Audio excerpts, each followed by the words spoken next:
దేవునికి స్తోత్రములు. మరి యునైటెడ్ బైబుల్ అకాడమీలో ఉన్న జూమ్లో ఉన్న పెద్దలు, దైవ సేవకులు, మరి సహోదరి సహోదరులందరూ లైవ్లో వీక్షిస్తున్న వారందరికీ క్రీస్తునామములో వందనములు. మరి ప్రార్థన చేసుకుందాం. పరలోకమందున్న మా తండ్రి, నీ ప్రియకుమారుడు యేసుక్రీస్తునామములో కృతజ్ఞతాస్తుతులు స్తోత్రం చెల్లించుకుంటున్నాం నాయన. ఇంతవరకు మమ్మల్ని సజీవులుగా ఉంచి నీ సన్నిధిలోనికి మమ్మల్ని నడిపించి నీకు మహిమ తెచ్చే వారంగా, ఘనత తెచ్చే వారంగా ఉండే ధన్యత భాగ్యం మా అందరికీ అనుగ్రహించినందుకు కృతజ్ఞతాస్తుతులు స్తోత్రం చెల్లించుకుంటున్నాం నాయన.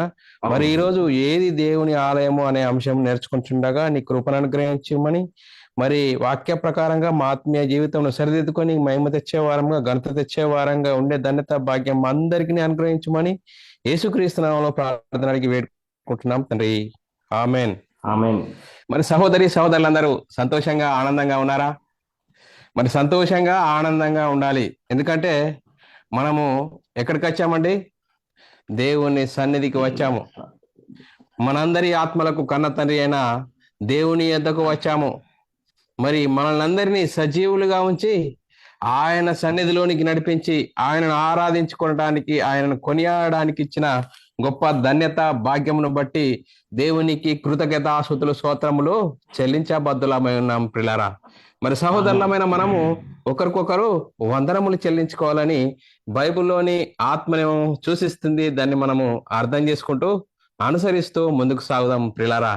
మరి ప్రియులారా, ఈరోజు మనము సంఘానికి వచ్చి మనము సజీవులుగా ఉంచి ఆయనను ఆరాధించుకునడానికి, ఆయనను కొనియాడడానికి ఇచ్చిన గొప్ప ధన్యత భాగ్యము ఎంత గొప్పదండి. ఈరోజు ఆయన సన్నిధిలోనికి వచ్చి ఆయనను ఆరాధించుకునడానికి, కొనియాడడానికి మనల్ని సజీవులుగా ఉంచినందుకు దేవునికి ఏం చెల్లించాలి? దేవునికి కృతజ్ఞతాస్తుతులు స్తోత్రములు చెల్లించాలి. మరి పిల్లారా, మరి ఈరోజు చాలా అద్భుతమైన అంశం నేర్చుకుందాము. ఈరోజు సంఘానికి వచ్చిన మనం అందరము అద్భుతమైన అంశాన్ని నేర్చుకొని మనము ఎలా ఉన్నాము, వాక్యంను బట్టి మనల్ని మనము సరిదిద్దుకునే గొప్ప అవకాశం దేవుడు మన జీవితాలలో దయచేశాడు. అందును బట్టి దేవునికి కృతజ్ఞతాస్తుతులు స్తోత్రములు చెల్లించబద్దులమై ఉన్నాము పిల్లరా. ఈరోజు పిల్లరా అంశము ఏది దేవుని ఆలయము. అంశము ఈరోజు ఏది దేవుని ఆలయము అనే అంశము నేర్చుకుందాం పిల్లరా. మరి అంశం నేర్చుకునే ముందు మూలవాక్యాన్ని చదువుకుంటూ ముందుకు సాగుదాం. కీర్తనలు 127వ అధ్యాయము 1వ వచనం. కీర్తనలు 127వ అధ్యాయము 1వ వచనము.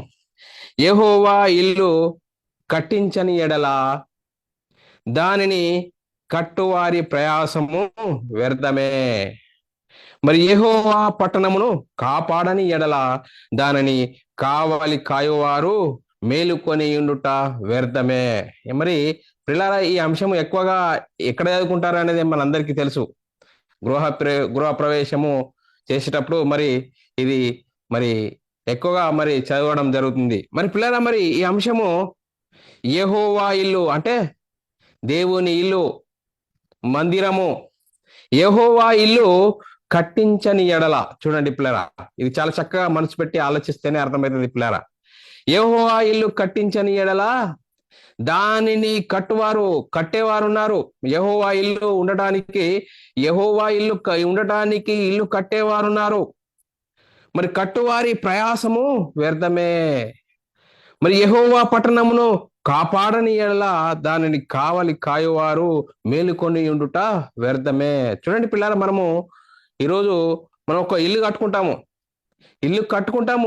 కట్టుకోవడానికి ఎవరు కావాలి? ఒక మేస్త్రిని మనం ఎన్నుకొని ఆ మేస్త్రికి మరి కాంట్రాక్ట్ ఇవ్వడము, గుత్తకి ఇవ్వడం జరుగుతుంది. ఆయన కడతాడు, మనము కాంట్రాక్ట్ ఇచ్చేస్తాము. కానీ చూడండి పిల్లలు, ఇక్కడ మనము యెహోవా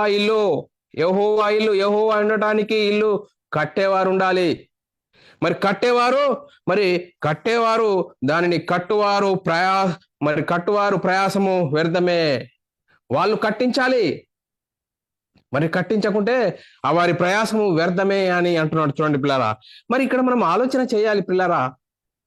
యెహోవా ఇల్లు ఏది?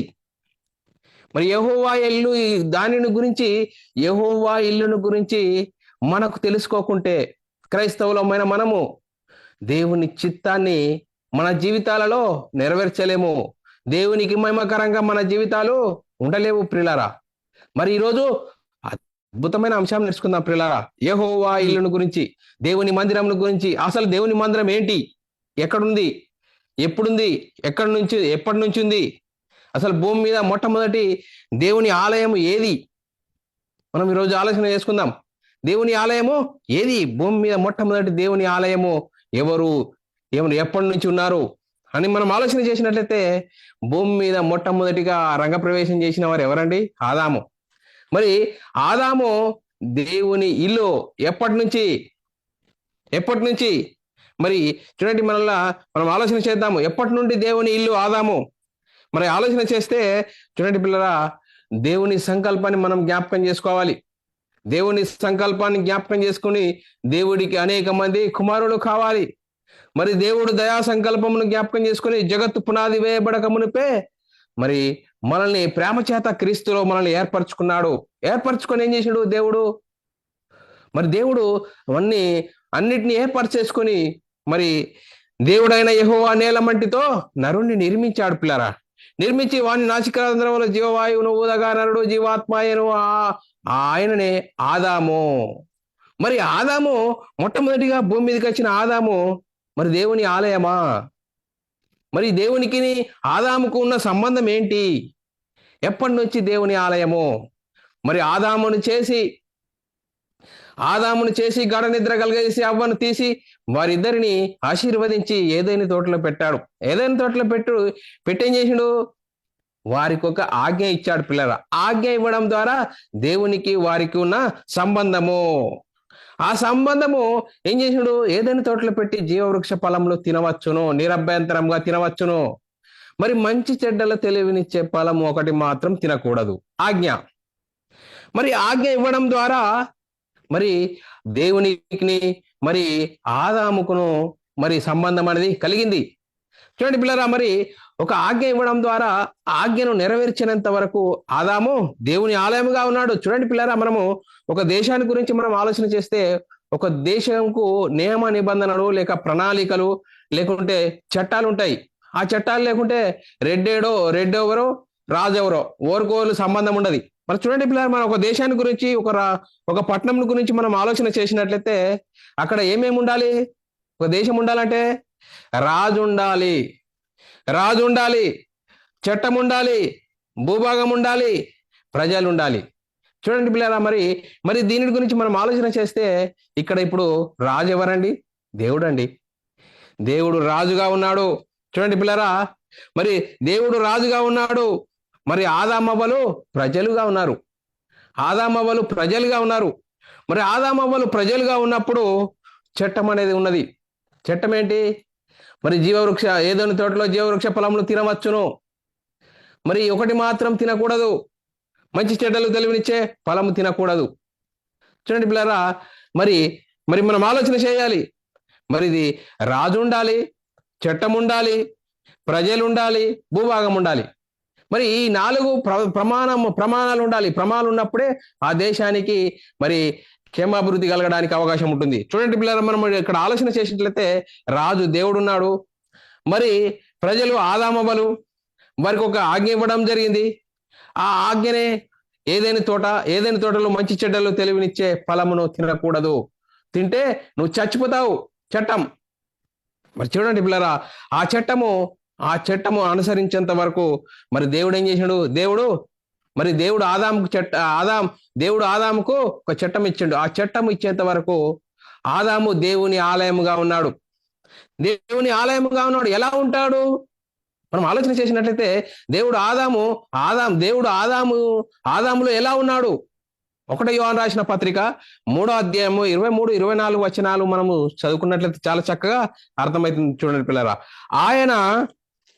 ఆయన ఆజ్ఞలను గైకొనువాడు ఆయన యందు నిలిచి ఉండును, ఆయన వాని యందు నిలిచి ఉండును, ఆయన మన యందు నిలిచి ఉన్నాడని ఆయన మనకు అనుగ్రహించిన ఆత్మ మూలంగా తెలుసుకున్నాము.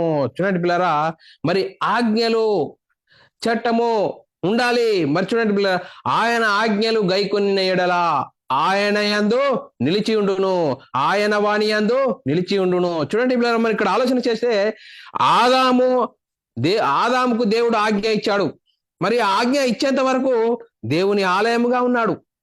చూడండి పిల్లరా, ఆదాము దేవుని ఆలయముగా ఉంటూ అనతి కాలంలోనే మరి సాతాను రంగప్రవేశం చేసి మరి అవ్వను ఇది నిజమా అనేసాడు. చూడండి పిల్లరా, ఇది నిజమా, దేవుడు ఈ ఫలములు తినవడద్దని చెప్పినట్టే మరి అవ్వేం చేసింది, పూర్తిగా బయోడేటా అంతా చెప్పిండు. ఈ మంచి చెడ్డల ఫలమును తినకూడదు, ఇది తింటే చస్తారని చెప్పిండు. అంటే ఈ మీరు చావనే చావరని ఒక మరి దాన్ని ఏం చేసిండు, వాళ్ళ హృదయంలో ఉన్న వాక్యాన్ని దొంగిలించాడు సాతాను.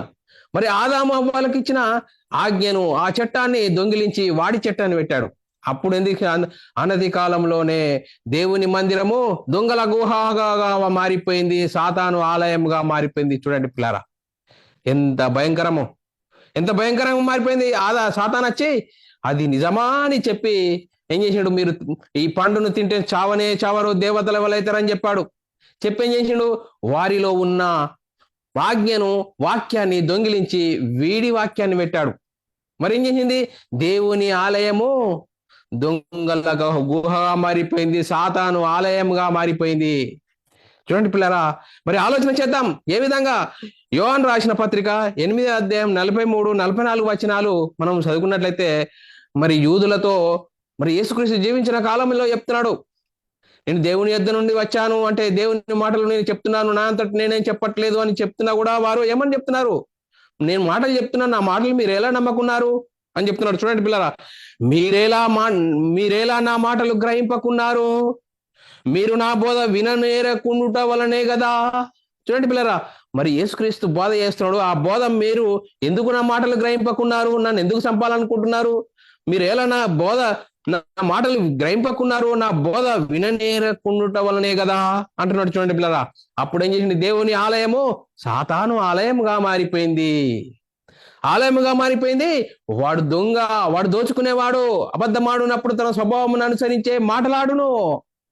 చూడండి పిల్లరా, వాడు ఏం చేసాడు, ఏం దొంగిలించాడు, మరి ఆదాము అవ్వలు ఉన్న ఆజ్ఞను మరి దొంగిలించాడు. మరి దేవుని ఆలయము సాతాను ఆలయంగా చేసుకున్నాడు. చూడండి పిల్లరా, కబ్జా చేశాడు. ఈరోజు మనం ఆలోచన చేస్తే కబ్జా చేసుకున్నాడు. చూడండి పిల్లరా, సాతాను ఆలయంగా మారిపోయింది. చూడండి, దేవుడు మీరు తింటే చస్తారని వారికి ఆజ్ఞ ఇచ్చి ఆ ఆజ్ఞను అనుసరించేంత వరకు దేవుని ఆలయముగా ఉన్న మరి ఆదాము మరి సాతాను మాటలు విని ఆ మాటలకు మోసపోయి వారికి ఉన్న మహిమను తెలుసుకోలేక మరి ఏం చేశాడు, సాతాను మాటలు విని సాతాను ఆలోచనలో పడి మరి దేవుని ఆజ్ఞను అతిక్రమించాడు, పాపిగా అయిపోయాడు. మరి సాతాను ఆలయంగా మారిపోయింది. చూడండి పిల్లరా, సాతాను ఆలయంగా మారిపోయింది. చూడండి పిల్లరా, మనం ఈరోజు వాక్యం చదువుకుంటాము. ఏమని, 1 కొరింథీయులకు రాసిన పత్రిక 6వ అధ్యాయం 19వ వచనమును మనం చదువుకుంటాము. మీ దేహము దేవుని వలన మీకు అనుగ్రహింపబడి మీలోనున్న పరిశుద్ధాత్మకు ఆలయం ఉన్నదని మీరు ఎరుగరా. చూడండి పిల్లరా, 1 కొరింథీలో మొదటి శతాబ్దంలో పౌలు గారు చెప్తున్నాడు. మరి ఇప్పుడు మనం సంఘముగా సమాజంగా ఊడుకొని ఈ వాక్యాన్ని చదువుకుంటాం. మరి ఈ వాక్యము చదువుకున్నప్పుడు మీరు మీ దేహము పరిశుద్ధాత్మకు ఆలయం ఉన్నదని మీరు ఎరగరా. మీ దేహము దేవుని ఆలయము. మరి ఎప్పుడు దేవుని ఆలయముగా ఉండకపోయింది, ఇప్పుడు దేవుని ఆలయం ఎందుకు అయ్యింది? మనం ఆలోచన చేసినట్లయితే ప్రియులారా, మన హృదయాల్లో దేవుని వాక్యం ఉండాలి. దేవుని వాక్యం లేకుంటే దొంగల గుహగాను సాతాను ఆలయంగా మారిపోతాది అని మరి దేవుడు ఆలోచన చేశాడు. చూడండి పిల్లరా, మరి ఇంతకుముందు మరి దొంగ గుహగా ఉన్న సాతాను ఆలయముగా ఆదాము అవ్వలు మారిపోయినప్పుడు మరి దేవుడు గొప్ప సంకల్పం కలిగి ఉన్నాడు. మరి ఎంతో దేవుడి కష్టపడ్డాడు మన కోసము, మనల్ని ప్రేమించాడు గనుక, మనల్ని ఇష్టపడ్డాడు గనుక దేవుడు మన కోసం ఎంతో గొప్ప ప్రణాళిక వేశాడు. చూడండి పిల్లరా, మరి ఆదాము అవ్వలు దొంగల గుహగా మారిపోయిన ఆ సాతాను ఆలయంగా మారిన దాన్ని దేవుడు మళ్ళా మరి దేవుని ఆలయంగా మార్చాలంటే దేవుడు వాగ్దానం చేశాడు. చూడండి పిల్లరా, దేవుడు అబ్రాహాముకు వాగ్దానం చేశాడు. మరి దేవుడు అబ్రాహామునకు వాగ్దానం చేశాడు, మరి అన్ని జనులందరూ ఆశీర్వదింపబడుదురు. మరి అబ్రాహాముకు వాగ్దానం చేశాడు. అబ్రాహాముకు వాగ్దానం చేసి నీ సంతానమందు అన్ని జనులందరూ ఆశీర్వదింపబడతారు, భూలోకంలో ఉన్న వంశాలన్నీ ఆశీర్వదింపబడునని మరి ఆ వాగ్దానం చేశాడు. ఆ వాగ్దాన సంతానం వచ్చేంత వరకు ఏం జరుగుతుంది, అతిక్రమాలు జరుగుతున్నాయి. ఇష్టం వచ్చినట్లుగా వారు మరి విచ్చలవిడిగా జీవిస్తున్నారు. అందుకోసమే దేవుడు మరి ధర్మశాస్త్రం ఇచ్చాడు ఇజ్రాయిళ్లకు. మరి ఇజ్రాయేలులకు ధర్మశాస్త్రం ఇచ్చాడు. ఎందుకు ఇచ్చాడు? దానిని అనుసరించి జీవించాలని, అనుసరిస్తే నీతిమంతులు అవుతారని.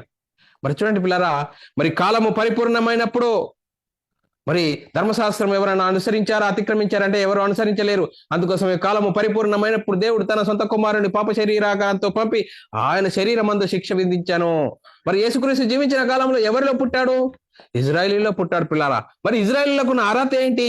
రోమిలకు రాసిన పత్రిక 9వ అధ్యాయము 4-5 వచనాలను మనం చదువుకున్నట్లయితే మనకి చాలా చక్కగా అర్థమవుతుంది. వీరు ఇజ్రాయేలీలు దత్తపుత్రత్వము, మహిమయు, నిబంధనలు, ధర్మశాస్త్ర ప్రధాన అర్చనాచారాదులు, వాగ్దానములు వీరివి.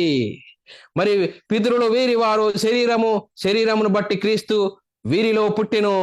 చూడండి పిల్లారా, మరి యేసుక్రీస్తు ఎవరిలో పుట్టాడు? ఆలోచన చేసినట్లయితే యేసుక్రీస్తు ధర్మశాస్త్రం అమల్లో ఉన్న కాలము ఇజ్రాయిల్లో పుట్టాడు పిల్లారా. ఇజ్రాయిల్లో పుట్టాడు యేసుక్రీస్తు. మరి ఈ లోకానికి వచ్చి 33.5 సంవత్సరాలు జీవించి మరి బోధ చేశాడు పిల్లారా. యేసుక్రీస్తు జీవించిన కాలంలో బోధించిన బోధ ఎవరికి? మరి కేవలం ఇజ్రాయిల్లకే. మరి చెప్పాడు ఈ శిష్యులకు, మరి అన్ని జనుల దారిలోనికి వెళ్ళకుడి, నశించుచున్నా మరి గొర్రెల యొద్దకు వెళ్ళుడి, అనగా ఇజ్రాయేలీయుల యొద్దకే వెళ్ళుడి. మరి యేసుక్రీస్తు జీవించిన కాలంలో చేసిన బోధ ఎవరికి? ఇజ్రాయేలీయులకు మాత్రమే. ఇజ్రాయేలీయులకు మాత్రమే, అన్ని జనులకు చెప్పకూడదు. మరి దేవుని జనులైన వారు, అన్ని జనులైన వారు వీరితో సహవాసం చేయకూడదు. ఎందుకు? ధర్మశాస్త్రం అనేది అడ్డుగోడగా ఉంది. మరి చూడండి పిల్లారా, మరి పాపము దేని మీద పాపమును గురించి ధర్మశాస్త్రం ఆరోపింపబడుతుంది. అందుకోసమే కాలము పరిపూర్ణమైనప్పుడు దేవుడు తన సొంత కుమారుని ఈ లోకానికి పంపాడు. ఆ ధర్మశాస్త్రాన్ని కొట్టివేయడం జరిగింది. చూడండి పిల్లారా, ధర్మశాస్త్రము యేసుక్రీస్తు ధర్మశాస్త్ర కాలంలో మరి అనుసరిస్తూ దాన్ని కొట్టివేశాడు పిల్లారా. కొట్టివేసి ఆజ్ఞను తీసివేశాడు. చూడండి పిల్లారా, తీసివేసి మరి యేసుక్రీస్తు మరణించి లేఖనముల ప్రకారం 3వ దినం తిరిగి లేచి పరలోకానికి వెళ్ళి పరలోకములో పరిశుద్ధాత్మని పంపి పరిశుద్ధాత్మని ద్వారా మరి యేసుక్రీస్తు మరణ సమాధిని గురించి ప్రకటించడం ద్వారా యేసుక్రీస్తు ఈ లోకానికి ఎందుకు వచ్చాడు? పాప క్షమాపణ, నిత్య జీవము, పరలోక ప్రాప్తి. అందుకోసమే నేను పరలోకానికి వెళ్ళాలి. పరలోకంలో పరిశుద్ధాత్ముడు వస్తేనే పరిశుద్ధాత్ముడి మిమ్మలను సర్వసత్యంలోకి నడిపిస్తాడు. ఆదరణకర్త అనగా తండ్రి నా నామములో పంపవు పరిశుద్ధాత్మ సమస్తము మీకు బోధించును అని మరి ఆయన చెప్తున్న సంగతులు మీరు వినాలి. నేను ఇప్పుడు భూ సంబంధమైన సంగతులు మీకు చెప్తేనే మీకు అర్థమైతలేవు. పరలోక సంబంధమైన సంగతులు మీకు ఎలా అర్థమవుతాయి అని చెప్తున్న పరిస్థితి. చూడండి పిల్లారా, మనం ఆలోచన చేయాలి. ఇంకా మరి ఏ విధంగా మరి చూడండి పిల్లారా, ఆదామవ్వలు దేవుని ఆలయం, సాతాను ఆలయంగా మారిన వారిని మళ్ళా ఇంకా దేవుని ఆలయంగా ఎప్పుడు మారుస్తాడు దేవుడు యేసుక్రీస్తు అంటే? చూడండి పిల్లారా, హెబ్రీయులకు రాసిన పత్రిక 8వ అధ్యాయము 8, 9, 10 వచనాల్లో చాలా చక్కగా రాయబడ్డది. మరి ఆలోచన చేద్దాం. అయితే ఆయన ఆపేక్షించి వారితో ఇలాగ చెప్తున్నాడు. ఏమని చెప్తున్నాడు? ప్రభు ఇట్లా ఇదిగో ఒక కాలం వచ్చుచున్నది, అప్పటిలో ఇజ్రాయేల్ ఇంటి వారితోను యూదా ఇంటి వారితోను నేను కొత్త నిబంధన చేయుదును. అది నేను ఐగుప్తు దేశం నుండి వీరి పితరులను వెలుపలికి రప్పించుటకై వారిని చెయ్యి పట్టుకొనిన దినమున వారితో నేను చేసిన నిబంధన వంటిది కాదు. ఏలయనగా వారు నా నిబంధనలో నిలవలేదు గనుక నేను వారిని అలక్ష్యం చేసి తిని అని ప్రభు చెప్తున్నాడు. ఆ దినముల తర్వాత ఇజ్రాయేల్ ఇంటి వారితోనూ నేను చేయబో నిబంధన ఏమనగా, వారి మనసులలో నా ధర్మ విధులను ఉంచెదను, వారి హృదయముల మీద వాటిని వ్రాయదు, నేను వారికి దేవుడనయ్యుందును, వారు నాకు ప్రజలయ్యుందురు. చూడండి పిల్లారా, మరి ఇర్మియా ద్వారా ఇర్మియా ద్వారా దేవుడు వాగ్దానం చేశాడు. ఏమని మరి ఇజ్రాయేలీలు అప్పుడు మరి వారు పోగొట్టుకున్న మహిమను మళ్ళా ఎప్పుడో మరి కొత్త చట్టాన్ని ఇస్తాను, ఆ కొత్త చట్టం ద్వారా మీద నా ధర్మ విధులను రాస్తాను అని. అదే మరి ఏప్రిల్ పత్రికలో రాయబడిన సందర్భం పిల్లారా. మరి ఇక్కడ మనం ఆలోచన చేయాలి పిల్లారా. ఆలోచన చేస్తే చూడండి పిల్లారా, మరి దేవుని వాక్యము ఎక్కడి నుంచి ఎక్కడికి వచ్చింది? ధర్మశాస్త్రము కాలంలో మరి ఎక్కడుంది? ధర్మశాస్త్రం ఉంది. ధర్మశాస్త్రము మరి ఎక్కడుంది? చూడండి పిల్లరా, మనం ఆలోచన చేసినట్లయితే ఆ ధర్మశాస్త్రాన్ని మరి కొట్టివేయడం జరిగింది యేసుక్రీస్తు వచ్చి. ఆ ధర్మశాస్త్రాన్ని కొట్టివేసి కొత్త చట్టం ఇచ్చాడు. ఆ కొత్త చట్టము మళ్ళీ అందరికి రావాలంటే యేసుక్రీస్తు మనందరి కోసం బలియా అయిపోయి మరణించి సమాధి చేసి పరలోకానికి వెళ్ళి పరలోకంలో పరిశుద్ధాత్ముని ద్వారా మరి 12 మంది పొందుకొని యేసుక్రీస్తు మరణ సమాధి గురించి ప్రకటించడము ద్వారా పాప క్షమాపణ, నిత్య జీవము, పరలోక ప్రాప్తి, యేసుక్రీస్తు మరణ సమాధిని గురించి విని, సువార్తను విని హృదయాలు నొచ్చుకొని వారు అయ్యలారా మేమేం చేయాలి అన్నారు. చూడండి పిల్లారా, ఆ వాక్యము ఎక్కడ రాయబడాలి? హృదయముల మీద రాయబడాలి. 2 కొరింథీయులకు రాసిన పత్రిక 3వ అధ్యాయము 2-3 వచనాల్లో చాలా చక్కగా రాయబడ్డది. మా హృదయముల మీద వ్రాయబడి ఉండి మనుషులందరూ తెలుసుకొనుచు చదువుకొనుచున్న మా పత్రిక మీరే కారా? రాతి పలకల మీద గాని సిరాతో గాని వ్రాయబడక మెత్తని హృదయంలోని పలకల మీద జీవము గల ఆత్మతో మా పరిచర్య మూలముగా వ్రాయబడి ఉన్న పత్రికలై ఉన్నారని తేటపరచబడుచున్నారు. చూడండి పిల్లారా, మనం ఆలోచన చేయాలి. మరి యేసుక్రీస్తు జీవించిన కాలంలో మరి ఏం చేసినాడు? ఈ దేహమును పడగొట్టి 3 దినములలో దానిని లేపుదును, కట్టుదును. చూడండి పిల్లలు, యూదులు ఏమంటారు? 46 సంవత్సరాలు కట్టిరే ఈ దేవాలయం, నువ్వు ఎందుకు ఎట్లా కొలగొడతావు? శరీరం అనే దేవాలయం గురించి యేసుక్రీస్తు చెప్పాడు. చూడండి పిల్లరా, మరి యేసుక్రీస్తు ధర్మశాస్త్రం అనుసరించి శిలువలో దాన్ని కొట్టివేసి యేసుక్రీస్తు మనందరి కోసం రక్తం కార్చి మరణించి లేఖనముల ప్రకారం 3వ దినమున తిరిగి లేచెను. పరలోకానికి వెళ్లి పరలోకములో పరిశుద్ధాత్మ ద్వారా 12 మంది అపొస్తలులు పరిశుద్ధాత్మను పొందుకుని యేసుక్రీస్తు మరణ సమాధిని గురించి సర్వలోకానికి వెళ్లి సర్వ సృష్టికి సువార్తను ప్రకటించడము. ఆ సువార్తను ఎవరైతే నమ్మి విశ్వసిస్తారో వారి రక్షణ, నమ్మని వారికి శిక్ష విధించబడునని లేఖనాలు చెప్తున్నాయి. చూడండి పిల్లరా, అందుకోసమే మొదటి శతాబ్దంలో పేతురు గారు ప్రసంగం చేస్తారు. మీరేం చేయాలా? మారు మనసు పొంది పాపక్షమాపణ నిత్యం ప్రతివాడు యేసుక్రీస్తు నామములో బాప్తిసము పొందుడి, అప్పుడు పరిశుద్ధాత్మను వారము పొందుకుంటారు. అప్పటి తండ్రి మీరు దేవుని ఆలయాలుగా మారిపోతారు. చూడండి పిల్లరా, దేవుని ఆలయాలుగా మారిపోతారు. చూడు ఎంత గొప్ప ప్రణాళిక! దేవుడు మనల్ని ప్రేమించి దేవుడు మన కోసం ఎంతగా కష్టపడ్డాడు. చూడండి పిల్లరా, దేవుని ప్రేమ, క్రీస్తు త్యాగము మనకు అర్థమవుతుందా? ఇప్పుడు మనము యేసుక్రీస్తు దేవుని కుమారుడు, యేసుక్రీస్తు ప్రభు అని విశ్వసించి యేసుక్రీస్తు నామంలో బాప్తిసం పొందితే అప్పుడు మనం పరిశుద్ధాత్మను వరము పొందుకుంటాము. అప్పుడు దేవుని ఆజ్ఞ. మరి చూడండి పిల్లరా, మరి ఆదాము పోగొట్టుకున్న ఆ మహిమను ఇప్పుడు యేసుక్రీస్తు నామంలో బాప్తిసం పొందుకుంటే పరిశుద్ధాత్మను వరము పొందుకొని అప్పుడు దేవుని ఆలయముగా మారిపోతాము. చూడండి పిల్లరా, మొదటి శతాబ్దంలో పేతురు గారు ప్రసంగిస్తే 3,000 మంది రక్షింపబడ్డారు, 5,000 మంది రక్షింపబడ్డారు. చూడు, ఇప్పుడు మనం సంఘంలో చేర్చబడిన మనకున్న మహిమ మనకు అర్థమవుతుందా? సంఘము అంటే ఏంది? ఎంత గొప్ప మహిమ! ఆ గొప్ప మహిమలోనికి మనం వస్తున్నామా? సంఘానికి రావడంటే, సంఘానికి వెళ్తున్నారా బ్రదర్ అంటారు. సంఘానికి రండి బ్రదర్ అంటే మాకు ఒక పని ఉన్నది, ఆ పని వెళ్తున్నాం అంటారు. ఈ రోజు సంఘంకున్న మహిమ, నీకున్న మహిమ నీకు అర్థమవుతుందా? క్రైస్తవుడా అంటే నువ్వెవరు? క్రీస్తు మహిమను ధరించుకోవడం అంటే ఏంటి?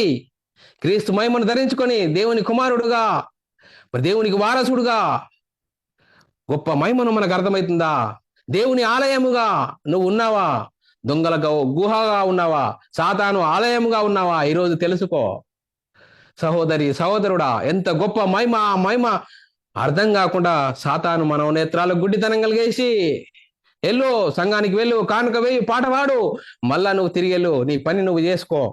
చూడు ఎంత భయంకరంగా మోసంగించాడు. చూడండి పిల్లరా, చూడండి ఈ రోజు సంఘంలో జరుగుతున్న పరిస్థితులను చూస్తే సంఘానికి వెళ్తున్నారు, పాత నిబంధనలు ఉపమానాలు చెప్పి మరి నేను పంపిస్తున్నారే గాని మరి యేసుక్రీస్తు ఎందుకు వచ్చాడు? యేసుక్రీస్తు ధర్మశాస్త్రం అనుసరించి దాన్ని కొట్టివేశాడు. కొట్టివేయడం ద్వారా మరి కొత్త చట్టం ఇచ్చాడు. ఆ కొత్త చట్టం ద్వారా ఏమైంది? పాప క్షమాపణ, నిత్య జీవం, పరలోక ప్రాప్తి. దాని గురించి నువ్వు చెప్తున్నావా? ఏంటి? ఎక్కడున్నాం మనం? మరి దేవుని ఆలయాలుగా ఉన్నామా? చూడండి పిల్లరా, దేవుని ఆలయాలుగా ఉన్నామా? మరి దేవుని ఆలయంగా ఉంటే ఎలా ఉంటాము అనేది మనం ఆలోచన చేసినట్లయితే పిల్లరా, మరి ప్రభునందు పరిశుద్ధమైన దేవాలయం అవుటకు వృద్ధి పొందాలి. సంఘానికి వచ్చిన మనము రోజు వాక్యం వింటున్నాము, వాక్యం విని మనల్ని మనము దాన్ని నెమరు వేసుకోవాలి. చూడండి పిల్లరా, మరి ఏదైనా గేదె గడ్డి తింటుంది, గడ్డి తిన్న తర్వాత దాన్ని ఏం చేస్తుంది? నెమరు వేస్తుంది. మనము ఈరోజు సంఘానికి వచ్చిన మనము వాక్యాన్ని వింటున్న మనము మళ్ళా ఇంటికి వెళ్ళిన తర్వాత ఈ వాక్యం అవునా కాదా అని తెలుసుకుంటున్నామా? తెలుసుకొని మన హృదయంలో భద్రపరుచుకుంటున్నామా? భద్రపరుచుకున్నప్పుడే దేవుని ఆలయముగా ఉంటాము. చూడండి పిల్లరా, మరి ఆలోచన చేయాలి. మరి ఏ విధంగా దేవుని ఆలయముగా ఉంటాము? ఎఫెసీయులకు రాసిన పత్రిక 2వ అధ్యాయం 21వ వచనమును మనం చదువుకున్నట్లయితే పిల్లరా, 2వ అధ్యాయం 21, 22 వచనాలు చదువుకున్నట్లయితే చాలా చక్కగా అర్థమవుతుంది. చూడండి పిల్లరా, ప్రతి కట్టడమును ఆయనలో చక్కగా అమర్చబడి ప్రభునందు పరిశుద్ధమైన దేవాలయం అవుటకు వృద్ధి పొందుచున్నది. మరి ఆయనలో మీరు కూడా ఆత్మ మూలముగా దేవునికి నివాస స్థలమై ఉండుటకు కట్టబడుచున్నారు. చూడండి పిల్లరా, మనం ఏ విధంగా ఉన్నామట? ఆయనలో మీరు కూడా ఆత్మ మూలముగా దేవునికి నివాస స్థలమై ఉండుటకు కట్టబడుచున్నారు. మరేం చేయాలి? మన హృదయంలో దేవుని వాక్యం, దేవుని ఆజ్ఞలు మన హృదయంలో ఉండాలి. మన వాక్యము హృదయంలో తలపోసుకుంటూ ఏంటి మన వాక్య ప్రకారంగా నేను ఉన్నానా? దేవునికి నివాస స్థలముగా, దేవునికి మందిరముగా ఉన్నామా? లేకుంటే సాతాను మనల్ని మింగేస్తాడు, సాతాను ఆలయంగా కబ్జా చేసుకుంటాడు, జాగ్రత్త అని లేఖనాలు చెప్తున్నాయి. లేఖనాల ప్రకారం మన ఆత్మీయ జీవితం ఉన్నదా? ఇంకా మనం ఆలోచన చేసుకుందాం. 1 పేతురు రాసిన పత్రిక 2వ అధ్యాయము 5వ వచనం మనం చదువుకున్నట్లయితే, యేసుక్రీస్తు ద్వారా దేవునికి అనుకూలమగు ఆత్మ సంబంధమైన బలులను అర్పించుటకు పరిశుద్ధమైన యాజకునుగా ఉండునట్లు మీరును సజీవమైన రాళ్ల వలె నుండి ఆత్మ సంబంధమైన మందిరాలుగా కట్టబడుచున్నారు. చూడండి పిల్లరా, సజీవమైన రాళ్ల వలె ఉండి ఆత్మ సంబంధమైన మందిరాలుగా కట్టబడుచున్నామా? సంఘానికి వచ్చి మనం అందరము మరి దేవుని ఆలయముగా ఉన్నామా? మరి సాతాను ఆలయముగా ఉండి సంఘానికి వస్తూ పోతున్నామా?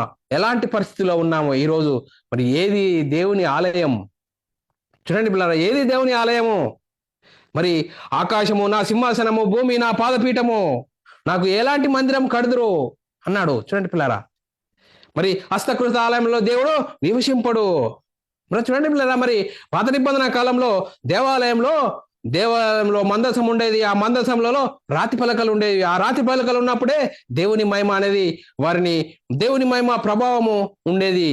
మరి ఇప్పుడు మనము యేసుక్రీస్తు దేవుని కుమారుడు, యేసుక్రీస్తు ప్రభు అని విశ్వసించి, యేసుక్రీస్తు మనందరి నిమిత్తం మరణించాడు, సమాధి చేశాడు, తిరిగి లేచాడు అని విశ్వసించి యేసుక్రీస్తు నామంలో బాప్తిసము పొందుకుంటే ఇప్పుడు మన దేహము అనే దేవుని ఆలయంలో దేవుని వాక్యము, దేవుని ఆజ్ఞలు ఉన్నప్పుడే అప్పుడు మనం దేవుని ఆలయముగా ఉంటాము, ఆ ప్రభావంతో ఉంటాము. పిల్లరా, మనం ఎలాంటి పరిస్థితిలో ఉన్నాము? మరి హృదయం అనే పలకల మీద దేవుని వాక్యము వ్రాయబడి ఉన్నదా? దేవుని వాక్యము అపొస్తలులు ప్రవక్తలు వేసిన పునాది మీద మనం కట్టబడి ఉన్నామా? మరి చూడండి పిల్లరమ్మ, ఏ విధంగా ఉన్నాము? పరిశుద్ధులకు ఒక్కసారి అప్పగింపబడిన ఆ నియమమును బట్టి మనము అనుసరిస్తూ ఉన్నామా?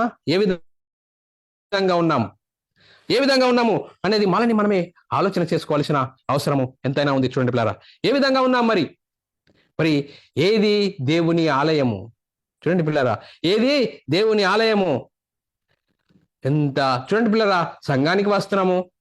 మరి సంఘానికి వెళ్దాం బ్రదర్ అంటాడు. నువ్వే మందిరం అని తెలియని పరిస్థితిలో సాతాను మనల్ని మాయ చేశాడు. మరి సంఘానికి వెళ్ళి కానుక వేసి ఒక పాట పాడి మళ్ళా తిరిగి నీ పని నువ్వు చేసుకుంటున్నావు అంటే నువ్వెవరవు? ఆలోచన చేయాలి, లేఖనాలను బట్టి ఆలోచన చేయాలి సహోదరుడా, సహోదరి. మరి చూడండి పిల్లరా, మనం ఇట్టి గొప్ప మహిమను పొందుకున్న ఆ మహిమను మనం కాపాడుకోవాలి. చూడండి పిల్లరా, మరి కాపాడుకోవాలి. మన హృదయం అనే పలకల మీద దేవుని మాటలు, మరి అపొస్తలులు ప్రవక్తలు వేసిన పునాది, పరిశుద్ధులకు ఒక్కసారి అప్పగింపబడిన బోధ మన హృదయంలో మరి ఎప్పుడు తర్జన భర్జనతో వాక్యం ఈ విధంగా చెప్తున్నప్పుడు నేను ఈ విధంగా ఎందుకు నడవాలి? ఆత్మనేమకు లోబడుతున్నామా? ఆత్మనేమకు వ్యతిరేకంగా మాట్లాడుతున్నామా? ఏ విధంగా ఉన్నాము ఈరోజు? దేవుని ఆలయముగా ఉండాలని లేఖనాలు చెప్తున్నాయి. చూడండి పిల్లరా, ఆదాము దేవుని ఆలయముగా ఎప్పుడున్నాడు? కొంతవరకే దేవుని మాటలను హృదయంలో భద్రపరుచుకున్నప్పుడే దేవుని ఆలయముగా ఉన్నాడు.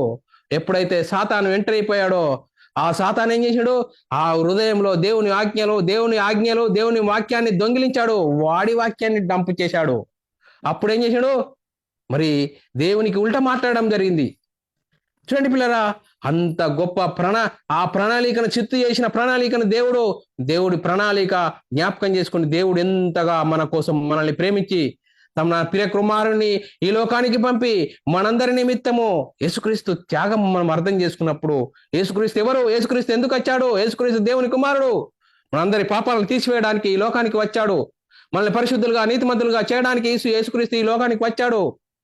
అందుకోసమే యేసుక్రీస్తు ఎవరు? యేసుక్రీస్తు దేవుని కుమారుడు, యేసుక్రీస్తు ప్రభువుని విశ్వసించి యేసుక్రీస్తు నామములో బాప్తిసం పొందినప్పుడు క్రీస్తు మహిమను ధరించుకుంటావు. అప్పుడు నువ్వెవరో? దేవుని ఆలయం.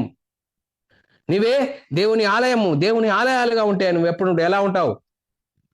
చూడండి, ఇప్పుడు ఎప్పుడు ఆజ్ఞలను మరి దేవుని వాక్యాన్ని మరి చదువుతూ దేవుని వాక్య ప్రకారంగా మలుచుకోవడానికి, భయపడి జీవించడానికి ఉంటావు.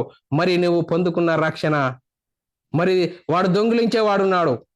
నువ్వు పొందుకున్న రక్షణను దొంగిలించేవాడున్నాడు. ఫిలిప్పీయులకు రాసిన పత్రిక 2వ అధ్యాయం 12వ వచనము, నువ్వు పొందుకున్న రక్షణను భయముతోనూ, నీ సొంత రక్షణను భయముతోనూ వణుకుతోనూ కాపాడుకోవాలి. ఏం చేయాలి? చూడండి పిల్లలు, మనం ఈరోజు బ్యాంక్కి వెళ్ళి ఒక 1,00,000 డబ్బులు తీసుకురావాలంటే ఎలా ఎలా వెళ్తామండి? మరి ప్లాస్టిక్ కవర్లు వేసుకొని ఇలా ఊపుకొని వెళ్తామా? లేదండి, ఎవరికి తెలియకుండా ఏదో పాత సంచి మాదిరిగా పెట్టుకొని దాంట్లో పెట్టుకొని మాత్రం వచ్చి ఇంట్లో బీరువాలో పెడతాం. చూడండి పిల్లరా, మనం పొందుకున్న మనకు రక్షణ మనకు అర్థమవుతుందా? మనం పొందుకున్న రక్షణ ఎలాంటిది? వాడు సాతాను ఉన్నాడు. నువ్వు పొందుకున్న రక్షణను దొంగిలించేవాడున్నాడు. జాగ్రత్త ఉండాలని లేఖనాలు చెప్తున్నాయి. మరి పొందుకున్న రక్షణను భయముతోనూ వణుకుతో మరి కాపాడుకోవాలని లేఖనాలు చెప్తున్నాయి. అలా కొనసాగుతున్నామా? ఏ విధంగా ఉన్నాం?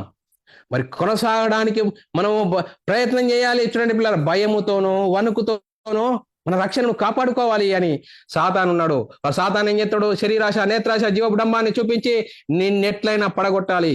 చూడండి పిల్లరా, ఆదామును పడగొట్టేశాడు ప్రారంభంలోనే. మరి ఆదాముకున్న మహిమ తెలియలేదు. ఇప్పుడు మనకు క్రైస్తవులం అంటే మనకున్న మహిమ ఏంటి? ఆ గొప్ప మహిమను పడగొట్టడానికి ఎవరి ద్వారా, నీ కుటుంబం ద్వారా, నీ భార్య ద్వారా, నీ పిల్లల ద్వారా, ఎవరి ద్వారా, నీ సమాజం ద్వారా ఎక్కడన్నా నీ రక్షణను పోగొట్టుకోవడానికి వాడు ఎప్పుడు ప్రయత్నం చేస్తూనే ఉంటాడు. ప్రయత్నం చేస్తున్నట్టు ఎవరి మింగుదురా అని వాడు వెతుకుతూ తిరుగుతున్నాడట. చూడండి పిల్లరా, ఆ భయంకరమైన పరిస్థితిలో నుంచి మనకు సొంత రక్షణను కాపాడుకోవాలి. ఆ కాపాడుకున్నప్పుడే మనము చూడండి దేవుని ఆలయముగా ఉంటాము. చూడండి పిల్లరా, దేవుని ఆలయముగా ఆదాము ఎప్పుడున్నాడు? దేవుని ఆజ్ఞలను అనుసరించి జీవించినప్పుడు దేవుని ఆలయముగా ఉన్నాడు. మరి మనము యేసుక్రీస్తు దేవుని కుమారుడు, యేసుక్రీస్తు ప్రభు అని విశ్వసించి యేసుక్రీస్తు నామములో బాప్తిసం పొందిన మనము, మనకున్న మహిమ మనకు అర్థమైనప్పుడు, మరియు ఆత్మనియమమును మనం అనుసరించి జీవించినప్పుడు దేవుని ఆలయాలుగా, దేవుని మందిరముగా ఉంటాం ప్రియులారా. మరి ఆలయాలుగా, మందిరాలుగా ఉన్నామన్న ఒక అనుభూతి మనకు కలుగుతున్నదా? ఆ అనుభూతి మనకు కలుగుతున్నదా? మరి ఆలోచన చేయాలి. మరి మనము ఎవరము? దేవుని ఆలయముగా ఉన్నామా? సాతాను ఆలయముగా ఉన్నామా? ఈ వాక్యమును బట్టి మనల్ని మనమే మరి తర్జన భర్జన చేసుకోవాలి. మరి సాతాను ఆలయముగా ఉంటే వాడికి సిద్ధపరిచిన నరకానికి జారిపోతావు, జాగ్రత్త అని లేఖనాలు చెప్తున్నాయి. మరి అలాంటి పరిస్థితిలో ఉండకుండా, మరి సమయం ఉండగానే ఇదే అనుకూల సమయము, ఇప్పటికైనా యేసుక్రీస్తు దేవుని కుమారుడు, యేసుక్రీస్తు ప్రభు అని విశ్వసించి యేసుక్రీస్తు నామములో బాప్తిసం పొంది అప్పుడు క్రీస్తు మహిమను ధరించుకుంటావు. దేవుని ఆలయముగా ఉండడానికి గొప్ప అవకాశం దేవుడు మనందరికీ దయచేస్తున్న విధానమునకు దేవునికి కృతజ్ఞతాస్తుతులు, స్తోత్రాలు. అందరికీ వందనములు. మరి చెప్పబడిన వాక్యం ప్రతి ఒక్కరి హృదయంలో నీరుగట్టి ఫలింప చేయును గాక. ఆమెన్.